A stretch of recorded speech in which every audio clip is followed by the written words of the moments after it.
Alright guys, today I am going to use soft spray as I curl my long hair mannequin. She has medium textured hair, but it's really long, so it's really long, medium to long hair. I'm going to use my Morcel that comes in your kit to curl her, but I'm going to use my Morcel as a wand today. So I'm going to use this technique that I've learned. We're going to take 1 inch section, so it's no wider than the width of my rod. And the way I'm going to turn my wrist is going to determine exactly how these curls are going to come out. So you can see I reset my hair because my wrist wasn't working properly, but I'm going to anchor the iron right at the base. And then I'm going to look at the top of my wrist, and then as I turn it, I'm going to look at the bottom of my wrist. And then I'm going to turn it again, looking at the top of my wrist, and then turning it alternately and looking at the bottom of my wrist. I'm going to do this continuously throughout the hair so I can make sure I get the same type of curl, which is going to give me more of an open curl, which is fabulous because this open curl is going to set up the foundation for waves for me in just a few moments. So on this second one, I anchor the curl in, and then I turn my wrist and I look at the top of my wrist, and if you notice I'm pausing, I'm going to look at the inside of my wrist and I pause, and then I turn it again and look at the outside of my wrist and I pause, and I'm going to do this until I get to the very bottom of the hair, which still gives me that nice strong S pattern. As you can see, I'm creating an S, and it's going to give me a nice strong wave when it's time to brush it out. Always remember, whenever you're setting curls, you have to allow the hair to cool down. So if you notice, I cupped the curl in my hand and allowed the hair to cool, and then I dropped the curl, I released the curl, so that way it just wouldn't fall straight out. When hair is warm, it's more pliable, and when it cools, it sets. So that's really important when you're making styles, especially for like brides or homecomings and parties and things like that.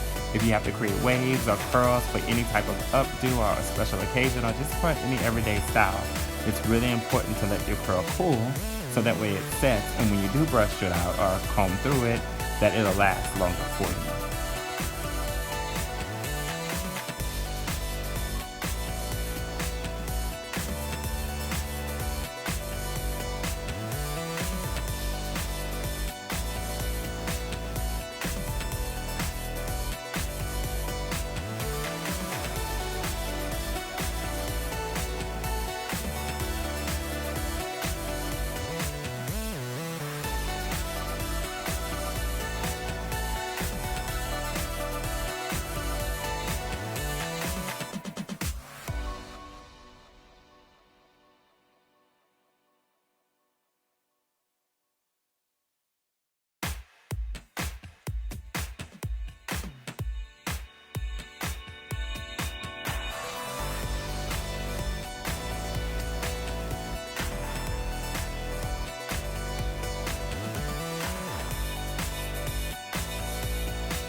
I'm starting at the nape of the neck. I'm making horizontal subsections going straight across from ear to ear.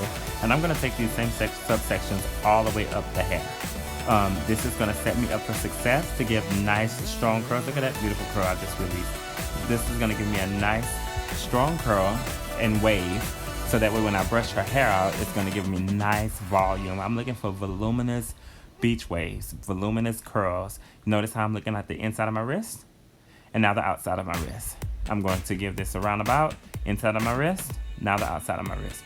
This is how we're going to create nice, strong curls, nice open-ended curls and waves so that the guest will be completely satisfied, especially with this really long, beautiful hair.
Again, guys, we are looking at the inside of my wrist, and then I'm going to turn, and then the outside of my wrist.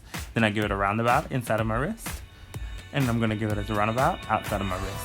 We're going to complete this style by being consistent. Consistency is key in hairstyling because if you do something different, or even hair cutting for that matter, coloring the same, if you do something different at any point, you can create inconsistencies in your hairstyling, and unfortunately, those inconsistencies can ruin the hairstyle. So you want to make sure that we're being consistent throughout the hairstyle. Look at those beautiful curls. As they come down, you can see that they're all the same. that they all are being released the same way. They all are being curled the same way. And they're nice, beautiful, open curls. And this is going to give us the spiral effect to set us up for our nice end result.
All right, guys, we're more than halfway through the head and we're very consistent with our hairstyling. Look at those beautiful waves. It's awesome. I love creating waves inside of the hairstyle or curls because it sets you up for success for any type of hairstyle that you're trying to make or create or form. Um, that way, if you're trying to pin all of this hair up, you have a nice foundation ready for that. Or she can just go with the flow and let her hair down. She can comb her curls out in a couple hours and they will still have some type of formation. They will still have a foundation that is set up on, so that way her curls will still be in there some way, even if they fall a little bit. So this is very important. I'm still using my soft spray. My soft spray is a flexible hold, so I love it because I can use my curling wand and then I can turn around and comb through it if necessary. And that way it's not deconstructing the curl. It's going to give it a nice form and it's going to keep that curl intact for me. It also doesn't have any residue or buildup, so it doesn't leave the hair tacky or sticky or flaky. So it's a really good spray. It's from our foundational styling line, but you'll love it nonetheless.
All right, guys, this style is almost complete. However, I do have a special treat for you in just a moment.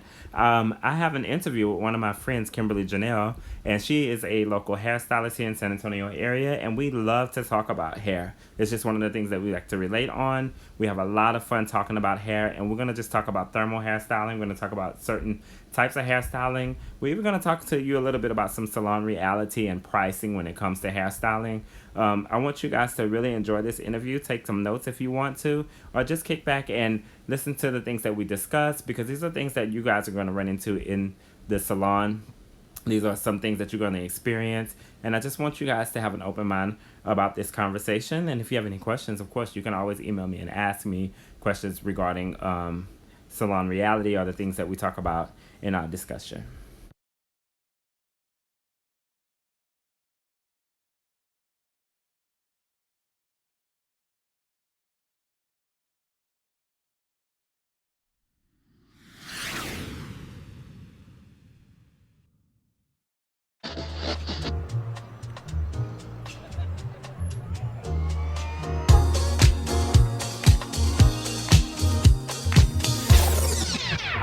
Hi guys, Patrick the Brain here, and today we're going to talk about some more hair talk. We're going to talk about thermal hairstyling. We're going to talk about hairstyling in general, both in the school setting and behind the chair. I have my friend Kimberly Janelle. She's back with us, and we're just going to have an open conversation about hair trends, and things that happen behind the chair regarding our video series with thermal hairstyling. Thank you so much for showing back up, Kimberly. I appreciate your time. Of course. Thank you for having me. I wanted to ask you a few questions regarding trends that's happening in the salon right now. I know it's 2020, and I know things just evolve and come right back around. I wanted to see what your thoughts were. What are you seeing behind the chair? What's happening?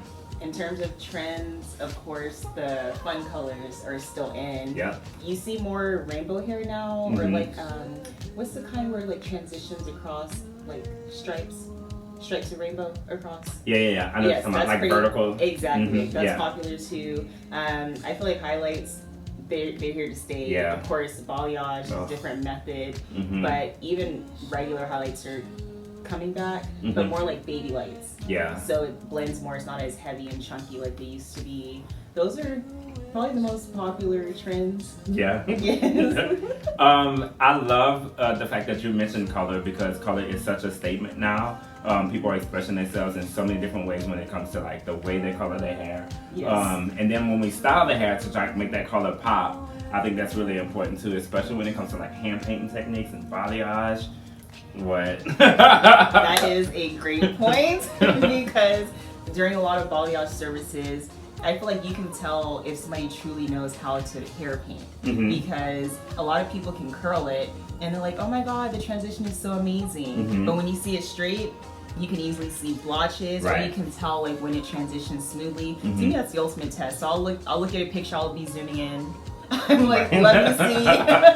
That's true. A lot of people, they're like, oh, they just paint it on a certain way, it looks so easy, but they're not noticing if it's blended or not when it's smooth. So they're just like, let me just curl it for the sake of a portfolio, but you're not actually checking your work. Do you feel like that's cheating if you curl it? I do. On the way out? I definitely do. I feel like you should go back and fix it. I mean, maybe for the sake of a picture, you can curl it, but you still need to make sure you make a follow-up appointment with them to fix that transition. Yeah, I agree 100%. I do think people rely on the finished work to hide things sometimes, or to make things look better than they appear, because when a guest gets home and they go to do it themselves, they may find things that they didn't see before when they thought it was beautiful in the salon. That always happens.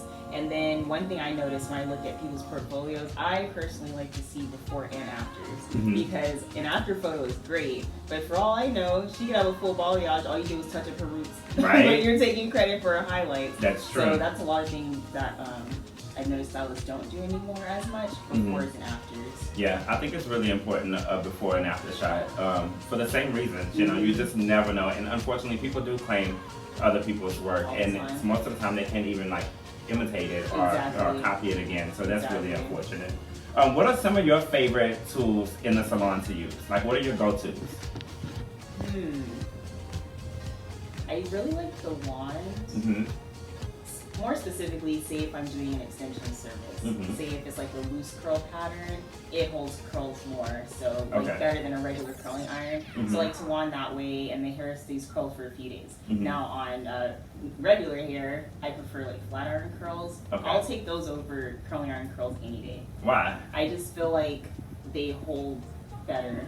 Especially for clients who complain their hair is stubborn. They're like, my hair won't hold a curl for anything, even if they use like a light holding spray or something. I just feel like a flat iron, you know, seals it in more. But also, you have to be mindful that you have a flat iron that's curved a certain way, so it doesn't leave those little sharp, like crimp lines. I know exactly what like you're so the talking boxy square type flat irons, which they're getting away from that anyway nowadays. But you have to be mindful of that. I like that. I know some tools that, like back in the day, that we would use in the salon that we just don't use anymore. They kind of phased out, like hot rollers. You ever use hot rollers before? No, but I've heard clients like hot rollers are like an old school technique. The Marcel iron is an old school technique, the one with the stove. Like people don't use that one as much. Do you think those trends should come back, or do you think they should just stay away?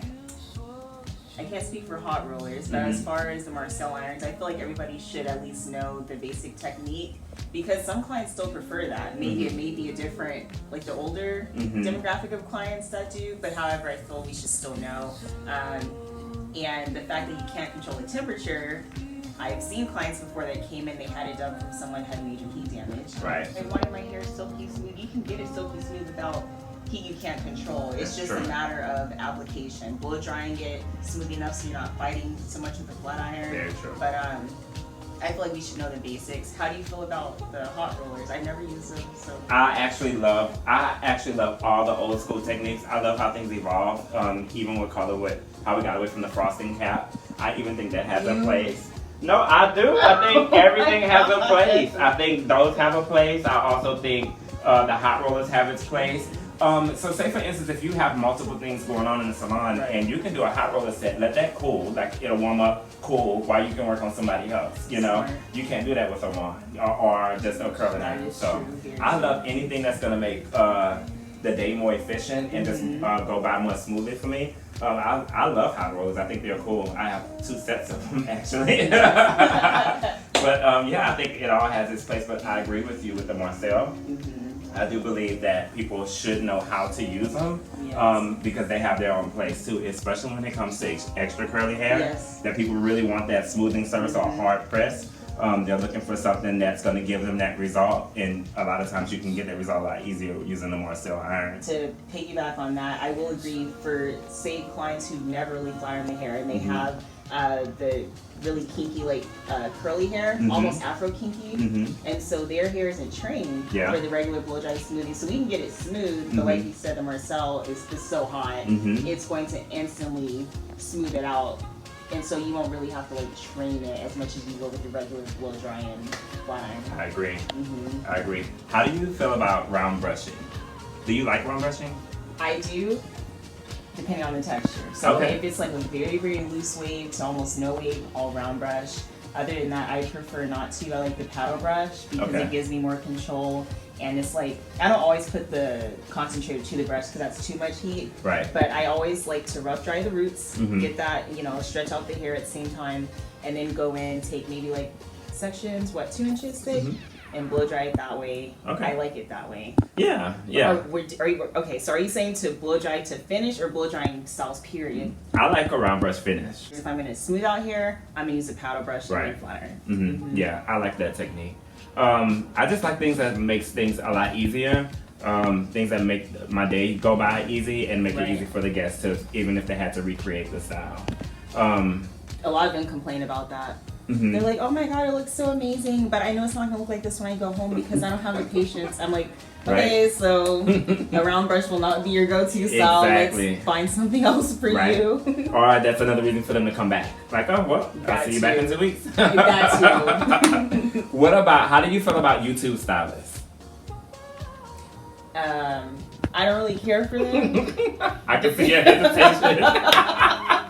Don't get me wrong, some people do have methods that may work. Sometimes I'll go in there like, oh, maybe there's another way I can do this. But ultimately, I guarantee you, if you inbox most of them, I'm going to say I'm gonna throw a number out. 80% probably are not licensed. How do you have 1 million followers and you don't have a cosmetology license?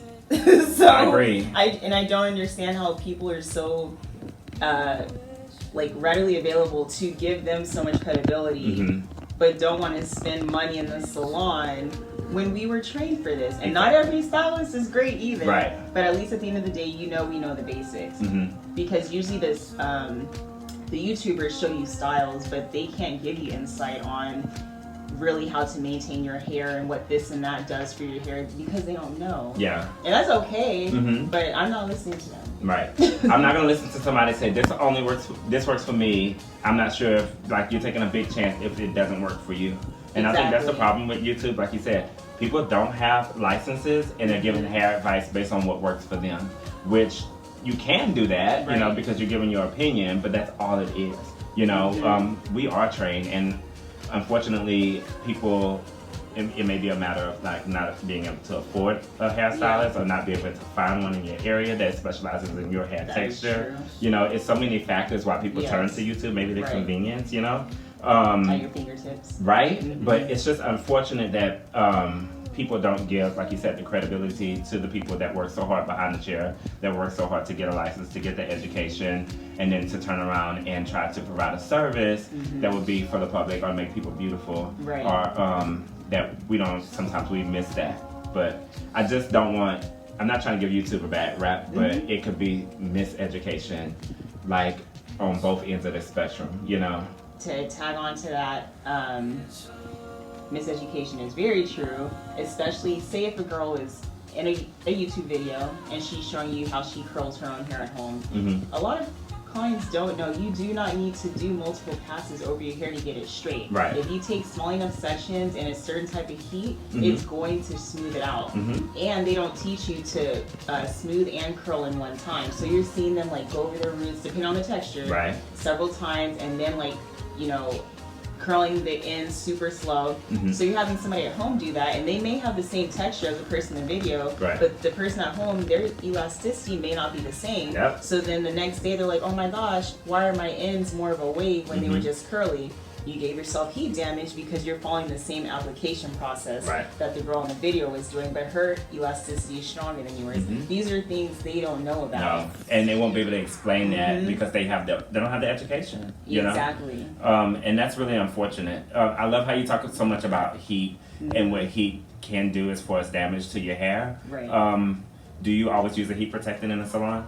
I do. You do? Good. Yes, and I'm big on leave-in conditioning. So I do the regular shampoo condition, but I'm big on a leave-in mist or some type of light leave-in product because I don't like heavy hair. I want it to blow in the wind. But like I always make sure there's a heat protectant there. It's so important. But also you have to be mindful because some heat protectants come out a little crunchy. The more you put heat to it, that's not going to work either. So it's kind of like hit or miss.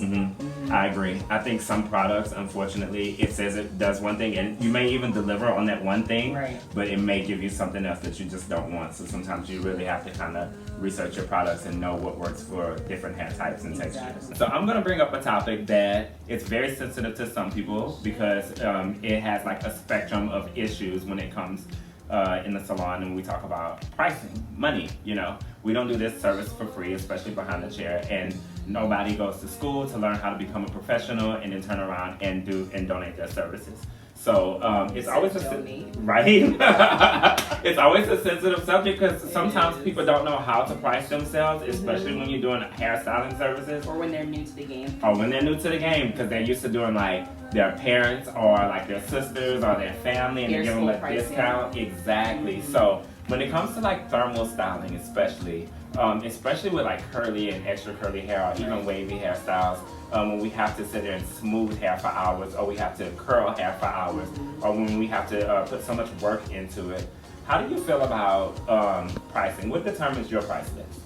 I always have a starting price, and I always make it known that there will be additional pricing or charges for length and thickness, if applicable, because just because your hair is down like mid-waist it may be fine. So it may still take me under an hour, as opposed to somebody who has really thick hair is going to probably take me an hour and a half, you know? So I always do starting prices and kind of play it case by case. Okay. But, and then some people say charge by the minute. I don't really, like they break it down. Okay. I forgot, I think it's like stylists are supposed to get, I don't know if it's like 0.80 cents a minute or something like that. Some way to calculate to make sure you're charging accordingly. Okay. But I usually just try and be fair. But I will never directly just quote somebody. I say starting at until, or at least if I have a consultation with you, then I have a better idea of what I'm working with. But over the phone, no ma'am. Starting at. I agree. No, seriously, because you never know. Over the phone, I would never give a price quote, honestly. Even through text messages and through photos, because now everybody wants to send you a picture of their hair and they say, like this. Exactly, and you can't tell what's going on, I agree with that 100%. Have you ever had a case or a situation where someone comes in and they're like, oh, but you did my friend hair for this much, why is mine so much or so less? You know what I mean? Yes. That happens. I love getting faced with that question because I just smile and I'm like, okay, so here's the breakdown. Her texture is different, her thickness is different, and I just say it's based off of time and product usage. So hers may require more or less than yours, and that's just what it is. I agree. I love that you brought up product usage because people don't understand that we have to supply our own products, one, and then we use professional products, and those things aren't cheap. If you want like the best products and you want the good ingredients, it's going to cost money for us too, Exactly. And then when we use it, we're using it on the guest that's experiencing the service. So that's so important. Like, we have to replenish these things, and I don't think people take those things into consideration when they're trying to avoid paying a full price. That or avoid buying the retail that we sell, because I mean, for all they know, like a gallon of a shampoo could be $50. That's the good stuff. Now, you can run over to a convenience store or something and pay $10 for a little bottle, but your hair is not going to do anything you want it to do. No, of course not. So, it may even revert to something else. Exactly. And then they're like, oh wow, so that shampoo is $25? Yes ma'am, it is. However, these are the results that you're looking for, and this product will allow you to achieve those results, paired with XYZ. Right, so I agree. It always goes back to just educating clients. Either they take their hair seriously or they don't. That's how I see it. Or if they can't afford it at the time, that's totally fine. I'm just letting you know this is what you need ideally to do what you're trying to do. What do you do for the clients that can't afford it? Like, not after they get the service and be like, oops, I went like, oops, I don't have no money. But even during a price quote, and they're like, oh, you're more expensive than I thought. How do you explain that? Like, how do you break that down to a guest who's confused on how it works? For like any service? Any service, yeah. I'll just tell them, the starting pricing for the service they're asking. And I said, however, to maintain this, these are the take-home products you would need, which range about this much. Because I layer products, shampoo, conditioner, leave-in, like a blow-dry styling product, a heat protectant, and I just tell them what it is up front. And I just put the ball in their court. I'm not, because some people feel like stylists are pushy, which if you present it the wrong way, I can see where clients would think that. I'm just telling you, for the results you're wanting, this is what you need, and then it's literally off of me and just completely about them. Because we're not going anywhere, so the retail shelf will forever be there. I agree. I do believe in making sure that the guest makes that final decision. It's not up to us to push anything. Hey, this is what it is, this is how much it costs, and it's completely up to you. If this is not something you can afford, there are other stylists that can probably deliver and give you something that you can't afford. So I definitely leave it up to them. It's not my, it's not for me to push it. Oh, on top of that, some salons usually salons carry multiple product lines, or if it's just one specific product line, there's still different items you can mix to achieve similar results. Some may cost less than others, so if they can't afford what I ideally recommend, then I'll give them another option. You could also take this route. For now, it'll still, keep your hair healthy, yada yada. I'll just present other options. So since I work in the school, we deal with a lot of students or future professionals, is what we call them. And sometimes they haven't experienced salon reality and they don't know what to expect when they're behind the chair. But I'm just going to bring up a few things that I've experienced. I just want to get your take on it. One, I've experienced where clients will come in and they will bring their own product. Right? I can't. Right? So how do you feel about that, and how would you handle that if a guest came in and they were like, oh, but can you use this leave-in conditioner, or can you use this, product on my hair? What would you do? Well, even though I try not to take it personally, deep down I am a little insulted because I'm thinking, are you not telling me that my professional grade salon products are not good enough for your hair when you're using something out of, Target or whatever you want to call it? Right. And so I'll just smile and I'm like, listen, ma'am, I understand. This works well for you at home. Right. However, I cannot be liable for another product that is not under me. Yeah. So I stick with these, and that's just what it is. Now, if you want to do your hair at home, then you can use those, but we can't accept outside products. That's just protocol. Yeah, no, I agree 100%. The only time that I ever allow someone to use a product that I'm not promoting or that I don't provide is if it's prescribed. Right. Because some people have responded to it. So you say he's going to say if it's prescribed first? No, you don't have to say that. Okay. That's why I cut. That's why I'll cut it. So you jump in. Okay. 3, 2. Like dandruff shampoo? Right. Yes. Right. Yeah, something like that. Because sometimes people have like skin irritants or scalp issues, Right. and then we want to treat that with the shampoo that they provide. Or like their hair physician. loss issues. Yeah. That's a big thing. If they have mild alopecia or whatnot, there's specific shampoos for that too. So. We've all seen the video on YouTube where the girl, or I think it was, I don't know, some social media platform, where she was curling her hair and she was wanding it. You know what I'm talking about? And then she pulled it and the hair was Yeah. It was attached to the wand. She was like, right? Like she leaned in the camera. We all see it burned off, girl. Just toss it in the trash. How do you feel about people being misinformed? Because I was looking at the video, and when I first saw it, of course, we all laughed, you know. But then you notice how fine her hair is, and you just, and she more than likely had a high temperature on it, and it just burned smooth off. People that just don't know, because you kind of mentioned this earlier, people that just aren't aware of how to treat their own hair. Do you fault the stylist for that, or do you fault where they get their information from? Do you feel like it's just because their hair has been on their head their whole life, they didn't already know how to treat it, or they should? Or do you feel like it's miseducation? I fault the stylist if they've been going to a stylist and they don't know how to take care of their hair. Now, there's some clients, they get hair instructions all day, but they're still going to stick with what they know. Right. Or they're like, I just don't think that works for me, so they revert back to their old ways. I can't help you at that point because I taught you the right ways. But if they've never been to a stylist, then that's on them. And I mean, they probably wouldn't think much into it because they don't go to a salon. So they're just kind of taking advice wherever they can get it from. And they're like, let me try this and learn as they go. And then, burn hair off in the process. That's true.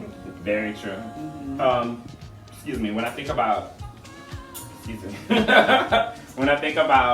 hair care in general, I always am surprised at people who don't know their hair texture, one, and then don't know how to treat it, and I feel like they feel because it's been on my head my whole life, I know what it should or should not do. And I'm really surprised at the people that's like, oh, I have curly hair or extra curly hair, but I don't know what works for it. And I get it, because for a long time, we did not have the information.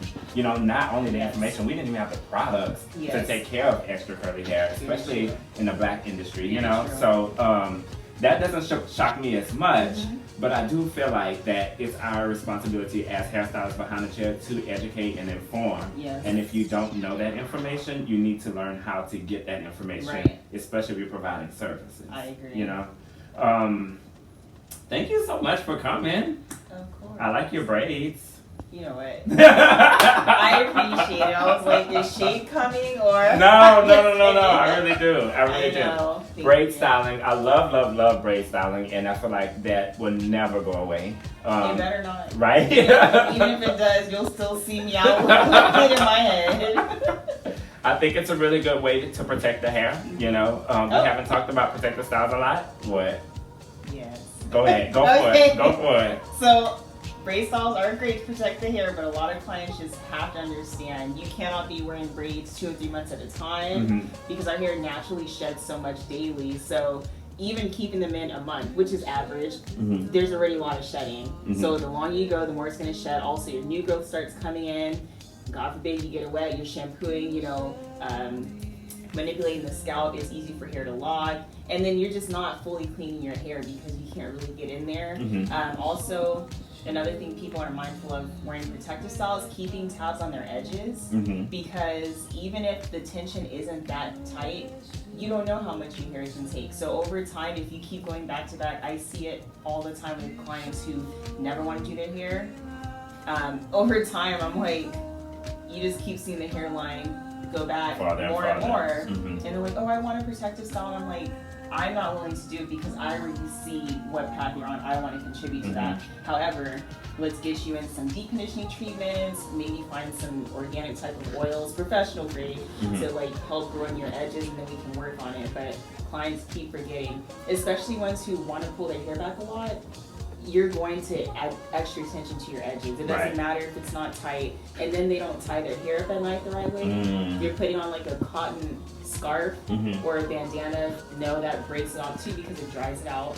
You need silk and satin scarves, keep the hair moisturized. There's a lot of things people don't know about how to take care of protective styles. They just hear, oh, my hair's put away, it's good. No, ma'am. And a lot of stylists aren't educating them on that. Yeah, because at this point, it's not a protective style, it's a neglected style. Exactly. You know, like we have completely gone away from the goal here. You know, we're supposed to protect it, but now we're just completely neglecting. And that's unfortunate. I'm glad you brought it up because it's really unfortunate for people who want something that's low maintenance and want something that they don't have to care for as much, but you still have some maintenance, you know, to take care of. Like you said, your maintenance at night, your nightly routine, like the things that you really have to do to make sure that your hair is growing and your hair is healthy, that's on your head. We haven't talked about protective styles a lot, but I'm so glad you brought that up because I think that's really important, especially when you are, especially with weaves. Oh my God. You know, people leave weaves in way too long, and I know it's a lot of money to purchase hair and then to get it installed. However, and now wigs is the biggest thing right now. And I swear, I'm so tired of seeing wigs on TV. Like, I'm tired of seeing them where you can see it, and then I'm like, oh my gosh, what is happening? I'm like, why is your lace lifted? I'm confused. Or it's 2 different colors from your skin, and it doesn't match. Like, there's so many issues with wigs for me that I just can't get with them. I'm like, why is it stiff? Like, there's no reason wig hair should be stiff. It's not yours. It's I agree. But people, again, do we charge that to what you don't know, or the fact that you don't care? You know, and maybe a little bit of both, right? Including the stylist too. Yeah. I just love the clients. They make me laugh every time, even though they're not joking, but I think it's funny. They're like, I don't want to do anything to my hair. And I said, ma'am, listen, I get it, but you are always going to have to do something. I say, you could just slap braids in your head if you want to. You're still going to have to do something with it. They're like, I just want really low maintenance. Everything's going to be some level of maintenance. I always just shut it down. Like, I don't even try and listen to it because I don't want to give you any false hope. I'm like, what do you want to do in the morning? I just want to get up and go. No. Okay, well, no. That's just not gonna happen. I tell them, like, you cut your hair into the shortest pixie ever. You're still going to have to put product in. You're going to have to do something. It's impossible. Or go bald. But even still, you're still going to have to be shaved. You have to moisturize that scalp. Or you have an ashy scalp. Exactly. So there's no way out of it. You cannot afford to be lazy and expect good results. That's just what it is. You want your hair healthy, but you don't want to put in the time and energy it takes to maintain that. Or you don't want to come and see us routinely to do it either. Or if you can't afford it, that's a different thing. You have to figure out a way. You can't just sit back. And do nothing. Exactly, and then come in and expect us to be miracle workers. God gave me hands, but not to perform miracles. Exactly, so. I agree 100%. Like, be like, can I walk out like Beyonce? Done. No, that's man. I wish we all had that power. Because nobody would look busted out here. Right. With the quarantine, I know, right? With the quarantine, everybody has been masked up. Everybody's 6 feet apart, or what we're supposed to be doing in order to take care of ourselves and keep ourselves protected from the virus. A lot of people, unfortunately, have allow them, like, let themselves go in a sense when it comes to their hair, because they feel like I'm not being seen as much, or I can hide behind this mask, that I can let my hair go. What do you feel about that? I can still see all this even with the mask on your face. What do you feel about maintenance? What should happen at home during this time? I think if nothing else, the last thing you should touch is box color, period, point blank. Mm-hmm. But at least do deconditionings. I mean, you don't have to buy specialty products. Just buy a good quality deconditioner, ideally professional. Mm-hmm. Say when you're showering, right? Shampoo, put the conditioner in, put on a processing cap, steam. It's gonna. You may not have a hooded dryer, but you have the steam coming in. Right. So there, give yourself an at-home treatment. Go do chores or something. Let it sit. Hot oil treatments, whatever you want to call it. There's ways to do things. Also, if somebody's addicted to heat, you're not really out as much. You're not being seen as much. So take advantage of that. Give your hair a break. Give your hair a do break. Maybe simple blow dry styles, or if your hair is textured, try and I don't know, slick it in a ponytail, like braid it down, wear it out or twist out, braid out, whatever you want to do. Even for girls that have loose wavy hair, you can still braid it up and do little styles. Just try and back off and give it a break. I agree. I think this is the perfect time to give your hair a break. You know, even if you are just, if you're one of those high maintenance people, which is great, this is the time to kind of slow it down, right? She's like, I'm in a protective style now. Yeah, but a protective style is perfect for this time.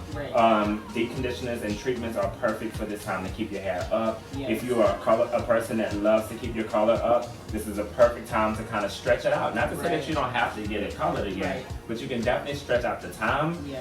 Not just because you're not seeing, but because we have the convenience of doing it now. And it's not so obvious that if you had to stretch out your time. I really do think that's a great idea. Like those who have lighter hair, lighter brown, blonde, whatever you want to call it, and then naturally have really dark roots, they start freaking out over 1 inch, but now you can't get it touched up. So yeah, you just can't do it unless you can just lie and say you had a balayage when your roots start growing out. Right.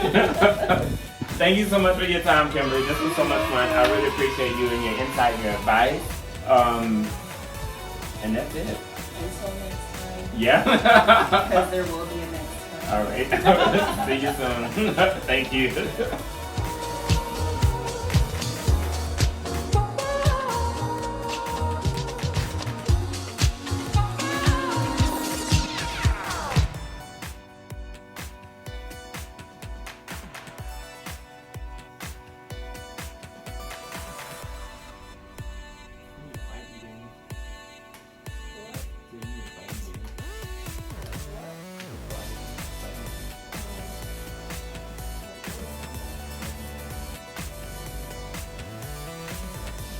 Thank you guys so much for hanging out with Kimberly and I. I really hope you enjoyed that.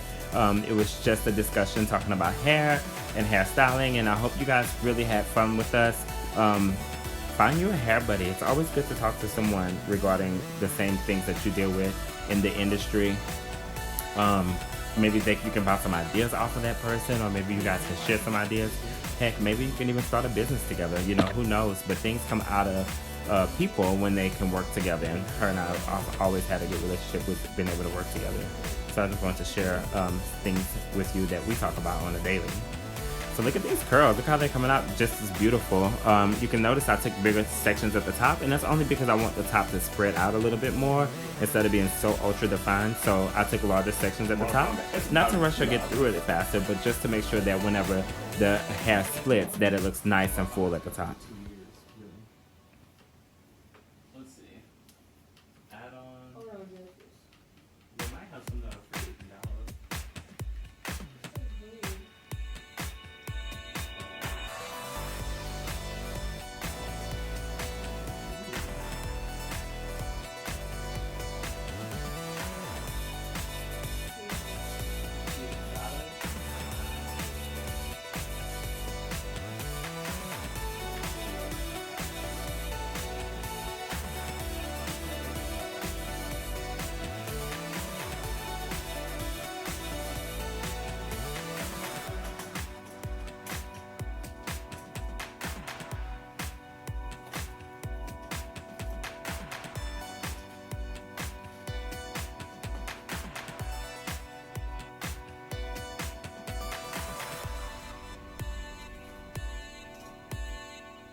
Alright guys, we're almost done with this hair curling, and at the very end, what I'm going to do is take my 413 brush, start at the bottom and work my way up, and I'm going to brush right through this hair to give it nice voluminous curls. You're going to see that in just a few moments, that I'm just going to brush right through it, give it a nice voluminous hairstyle. I'm not going to break up the curls so much, but I am going to spread them out to where that the curls expand and they give it a nice beach wavy hairstyle. A lot of volume, I love volume, so I want to make sure that her hair comes out nice and voluminous, and you'll see that in just a second, how her hair comes out. Thank you guys so much for hanging out with me. I hope you learned exactly what I'm talking about. I hope you have a chance to do the technique that we talked about with looking at the outside of your wrist and then the inside of your wrist, and then the outside of your wrist. And then as you wind the hair around the wand, you'll get the same end result. I can't believe when Tiffany said that sometimes she would come to the class on and take the time.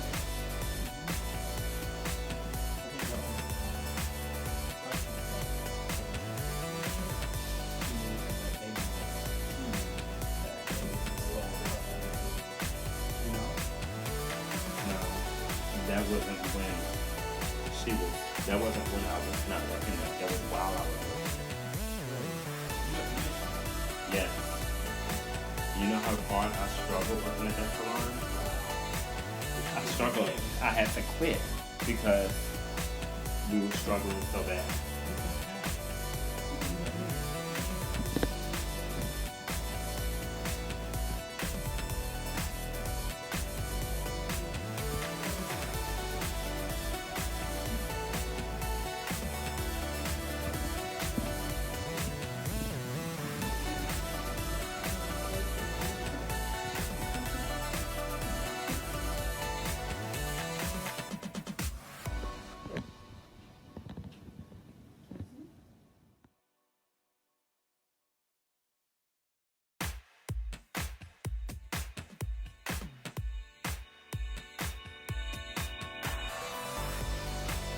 Alright, thank you so much for hanging out with me. I'm so glad that you guys are having fun learning these thermal hairstyles and different tools and products that we're using.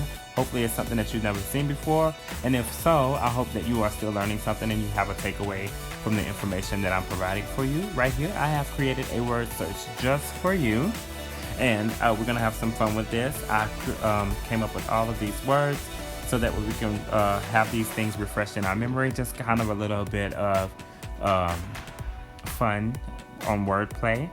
Unfortunately, right here I just put a question mark because I don't know what snine medium meant. I think I meant to put fine and medium as two separate words, but we're going to find snine medium in the word search as well. As I go through and highlight these words, I am making sure that we are finding them together. I also put this word search in the Google Drive for you, so you guys can enjoy that. It's always a fun activity if you're bored, or if you just want to make sure that you're keeping up with what's going on. These words are really fun words, like smoothing, thermal, marcel, silky, beautiful, control, coarse, smooth, shiny. All of these words describe hair and what we love about hair, so I hope you guys are having fun doing this word search.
I love to play word searches. Sometimes when you look at the word search in itself and the first like word that pops out, it's always fun to like look at those words.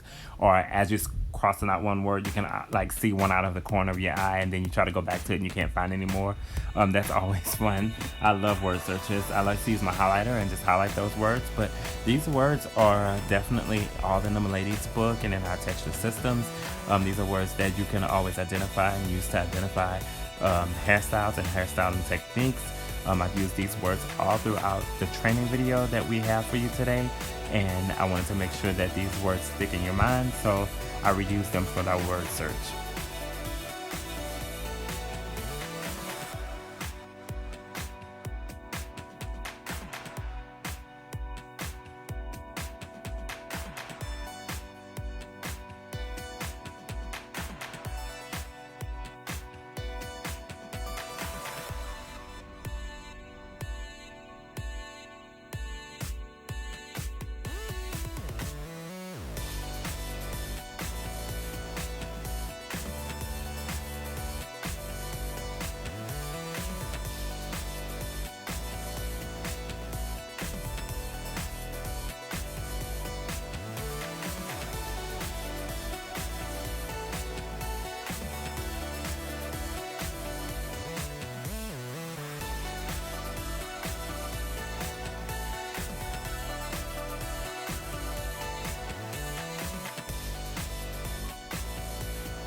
Alright guys, I'm curious to know who has found all of the words faster than me. Even though I created the word search, unfortunately I was not able to control what these words were in the word search, so I had to find them just like you. I did not cheat or have an answer key, so I hope you guys have fun looking for all of these words. Snide medium was probably the hardest word to find, and manageable also, but I did manage to find those, so hopefully you guys had a good time finding them, and if not, you can look up on word search and you can see where these words are. Thank you guys for participating in the word search. We appreciate you so much.